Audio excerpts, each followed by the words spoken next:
ಕರ್ತನ ನಾಮಕ್ಕೆ ಸ್ತೋತ್ರವಾಗಲಿ. ಯೋಹಾನ 2ನೇ ಅಧ್ಯಾಯ 1ನೇ ವಚನ, ಅದು ಪೂರ್ತಿ ಭಾಗವನ್ನು ನೋಡಿಕೊಳ್ಳಬಹುದು.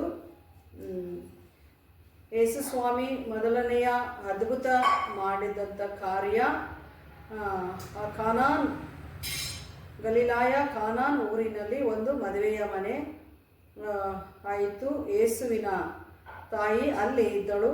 ಯೇಸುವನ್ನು ಆತನ ಶಿಷ್ಯರು ಮದುವೆಗೆ ಕರೆದುಕೊಂಡು ಆ ದ್ರಾಕ್ಷಾರಸವು ಆಗಿದೆ. ಯೇಸುವಿನ ತಾಯಿ ಆತನಿಗೆ, ಅವನಲ್ಲಿ ದ್ರಾಕ್ಷಾರಸವು ಇಲ್ಲ ಎಂದು ಹೇಳಿದಾಗ ಯೇಸು ಆಕೆಗೆ, ಅಮ್ಮ, ನನ್ನ ಕೂಡ ನಿನಗೇಕೆ, ನನ್ನ ಸಮಯವು ಇನ್ನು ಬಂದಿಲ್ಲ ಎಂದು ಹೇಳಲು, ಆತನು ತಾಯಿಯು ಕೆಲಸದವರಿಗೆ, ಆತನು ನಿಮಗೆ ಏನೋ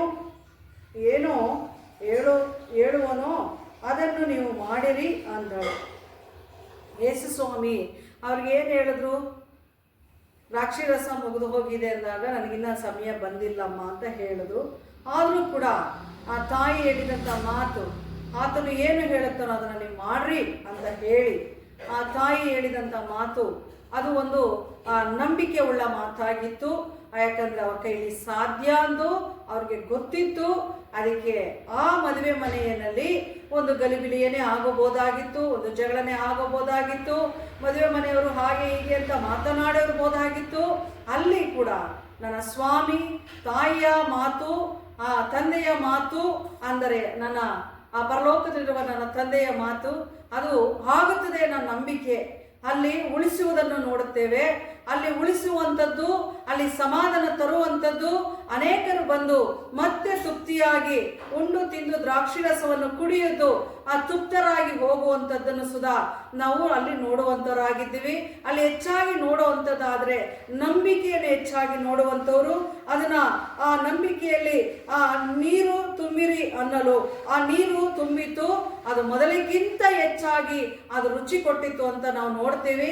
ಇನ್ನು ಮುಂದೆ ವಾಕ್ಯಗಳಲ್ಲಿ ಅನೇಕ ವಿಷಯಗಳಲ್ಲಿ ಅದು ತುಂಬ ಗಂಭೀರಕರವಾದದ್ದು. ಮೊದಲನೇ ಅದ್ಭುತವನ್ನು ನಾವು ದೇವನ ಮುಖಾಂತರ ಯೇಸು ಸ್ವಾಮಿ ಮಾಡಿದಂಥ ಆ ಅದ್ಭುತ ಕಾರ್ಯವನ್ನು ನಾವು ನೋಡಿದೆವು. ಯಾಕಂದ್ರೆ ಆ ಮದುವೆ ಮನೆ ಅಂದರೆ ಅಷ್ಟು ಸುಲಭವಲ್ಲ. ಅದು ದೇವರು ತಾನೇ ಆ ಕುಟುಂಬವನ್ನು ಕಟ್ಟುವ ದೇವನಾಗಿದ್ದ. ಅಲ್ಲಿ ಕೊರೆ ಬಂದಾಗಲೂ ಸುಧಾ ಕೈ ಬಿಡದೆ ನಡೆಸಿದಂಥವನು ಅಂತ ನಾವು ನೋಡುತ್ತೇವೆ. ಈ ದಿನದಲ್ಲಿ ನಾವು ಕಟ್ಟುವರಾಗಿರಬೇಕು, ಕೆಡುವರಾಗಿರಬಾರದೆಂದು ನಾವು ಇದನ್ನ ನೋಡಿ ಕಲಿಯಬೇಕು, ಇದನ್ನು ಓದಬೇಕು, ಇದನ್ನು ಅರ್ಥ ಮಾಡಿಕೊಳ್ಳಬೇಕು, ಇದರಂತೆ ನಾವು ನಡೆಯಬೇಕೆಂದು ಹೇಳುತ್ತದೆ. ಒಂದು ವೇಳೆ ನಮ್ಮಲ್ಲೇ ಏನಾದರೂ ಕೊರೆ ಬಂದಾಗ ಹೌದು ಇಲ್ಲವಲ್ಲ ಎಂದು ಹೇಳುತ್ತೇವೆ. ಆಗ ದೇವರ ಮುಂದೆ ನಾವು ಮೊಣಕಾಲು ಹಾಕುತ್ತೇವೆ. ಸ್ವಾಮಿ, ಇಲ್ಲಿ ನಮಗೆ ಈ ರೀತಿ ಆಗಿದೆ, ನೀವು ನೋಡಬೇಕು ಯೇಸುವೆ ಎಂದು ಕೇಳುವಾಗ ನಮಗೆ ಯಾರ ಮುಖಾಂತರವಾದರೂ ಅಲ್ಲಿ ದೊರಕಿರುತ್ತದೆ. ಅದನ್ನು ನಾವು ಅನುಭವಿಸ್ತಾ ಇದ್ದೀವಿ. ಅದಕ್ಕಾಗಿ ಯೇಸುವಿಗೆ ಸ್ತೋತ್ರವಾಗಲಿ.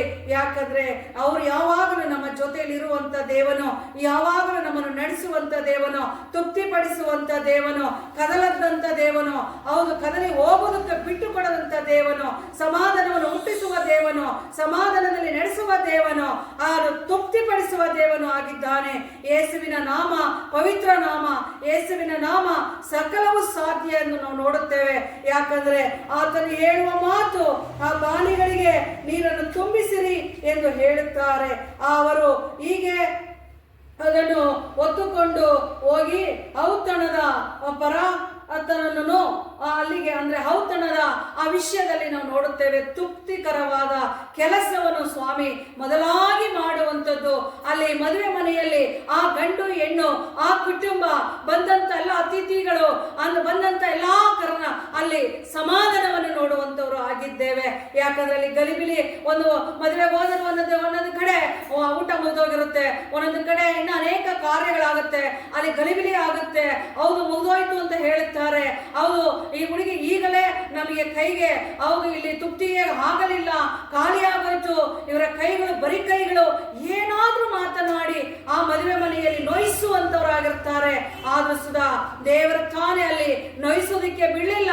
ಅಲ್ಲಿ ಕಟ್ಟುವುದಕ್ಕೂ, ಅಲ್ಲಿ ಸಮಾಧಾನ ಕೊಡುವುದಕ್ಕೂ ಅಲ್ಲಿ ಅದ್ಭುತವನ್ನು ಮಾಡಿದರು ಎಂದು ನಾವು ನೋಡುತ್ತೇವೆ.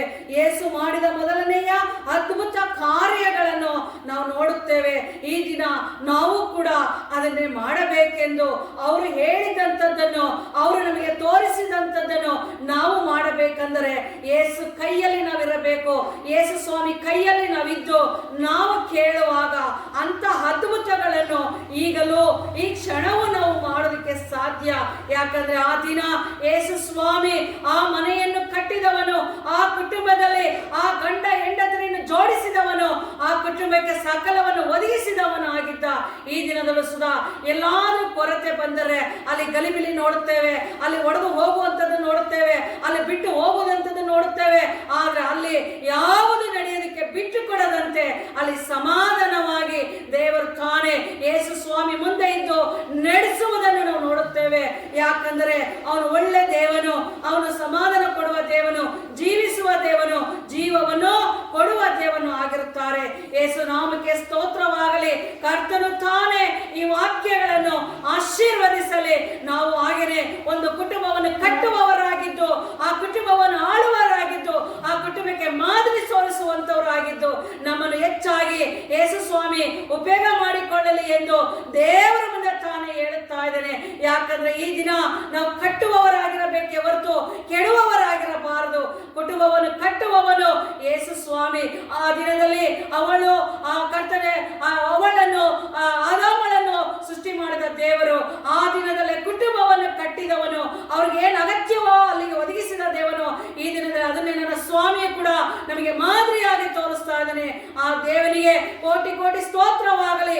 ಇದುವರೆಗೂ ನಡೆಸಿದ ದೇವರು ಇನ್ನು ಮುಂದಕ್ಕೂ ಇನ್ನು ಇಂಥ ಅನೇಕ ಕುಟುಂಬಗಳಿಗೆ ನನ್ನ ಸ್ವಾಮಿ ಆಗಿದ್ದು, ನನ್ನ ದೇವನಾಗಿದ್ದು, ಯೇಸು ಸ್ವಾಮಿ ನಮ್ಮ ಮನೆಗೆ ಬಂದರು, ನಮಗೆ ಸಹಾಯವಾಗಿತ್ತು ಎಂದು ಹೇಳಿ, ಯೇಸು ನಮ್ಮನ್ನು ಆಶೀರ್ವದಿಸಿದರು ಎಂದು ಹೇಳಿ, ಆ ಕುಟುಂಬಗಳು ಯಾರ್ಯಾರು ನೋಡ್ತಾರೋ ಆ ಕುಟುಂಬಗಳನ್ನು ಆಶೀರ್ವದಿಸಲಿ. ಈ ವಾಕ್ಯವನ್ನು ಕೊಟ್ಟಂತ ಈ ಸಮಯಕ್ಕಾಗಿ, ಈ ವಾಕ್ಯವನ್ನು ಕೊಟ್ಟದಕ್ಕಾಗಿ ನಿನಗೆ ಸ್ತೋತ್ರ ಸಲ್ಲಿಸ್ತೇವೆ. ಈ ಚಿಕ್ಕದು ಈ ಪ್ರಾರ್ಥನೆ ಯೇಸುವಿನ ನಾಮದಲ್ಲಿ ಬೇಡಿ ಹೊಂದಿದ್ದೆ ನಮ್ಮ ಜೀವವುಳ್ಳ ತಂದೆಯೇ, ಆಮೇನ್.